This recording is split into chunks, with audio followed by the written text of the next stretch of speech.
இன்றைக்கி நவீன அணுக்கொள்கையை பற்றி பார்க்க போகிறோம். நவீன அணுக்கொள்கையில் என்ன சொல்லியிருக்காங்கன்னா, அணு என்பது பிளக்கக்கூடிய துகள் அப்படின்னு சொல்லியிருக்காங்க. அதாவது ஒரு அணுக்குள்ளே புரோட்டான், எலக்ட்ரான், நியூட்ரான் இந்த 3 இருக்கும்போது இந்த 3ஐயும் கண்டுபிடிச்சதுக்கப்புறம் அணுவை பிளக்க முடியும் அப்படின்னு சொல்லியிருக்காங்க. அடுத்து, ஒரே தனிமத்தின் அணுக்கள் வெவ்வேறு அணுநிறைகளை பெற்றுள்ளன. ஐசோடோப்புகளின் கண்டுபிடிப்புகளுக்கு பிறகு 17Cl35, 17Cl37 இந்த 2 ஐசோடோப்புகளுமே 17Cl35, 17Cl37 இந்த 2 ஐசோடோப்புகளுமே குளோரினோட இருவேறு வடிவங்கள் தான். இந்த ஐசோடோப்பை கண்டுபிடிச்சதுக்கப்புறமா தான் இந்த 35ங்கிறது தான் அதோட நிறையன். ஐசோடோப்பை கண்டுபிடிச்சதுக்கப்புறமா தான் ஒரே தனிமத்தோட அணுக்கள் வெவ்வேறு அணுநிறைகளை பெற்றிருக்கும் அப்படின்னு சொல்லியிருக்காங்க. வெவ்வேறு தனிமங்களின் அணுக்கள் ஒரே அணுநிறைகளை பெற்றுள்ளன.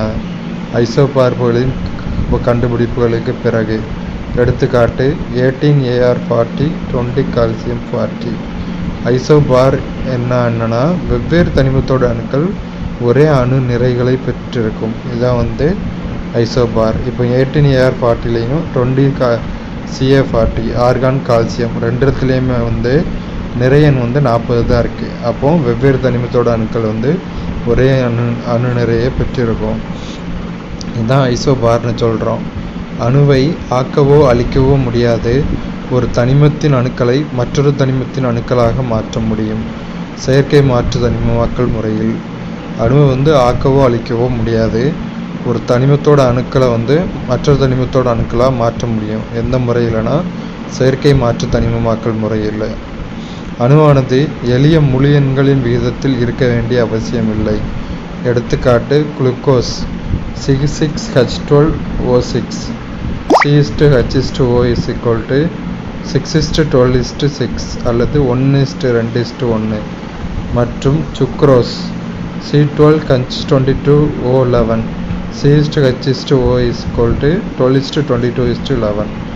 ஸோ அதாவது என்ன சொல்லியிருக்காங்கன்னா, அணுவானது முழு எண்களின் விகிதத்தில் இருக்கணும்னு அவசியம் இல்லை.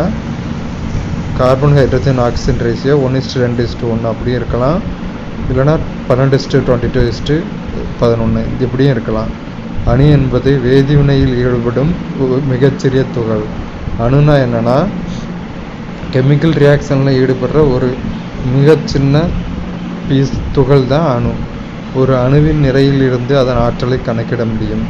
எப்படி அடையதுன்னா E=mc² அப்படிங்கிற ஃபார்முலாவில் இருந்து. நவீன அணுக்கொள்கையானது அணுக்களின் இயற்பியல் மற்றும் வேதியியல் பண்புகளுக்கு அடிப்படையானது. அணுவை பற்றிய அடிப்படை கருத்துக்களை அவ்வளோதான்.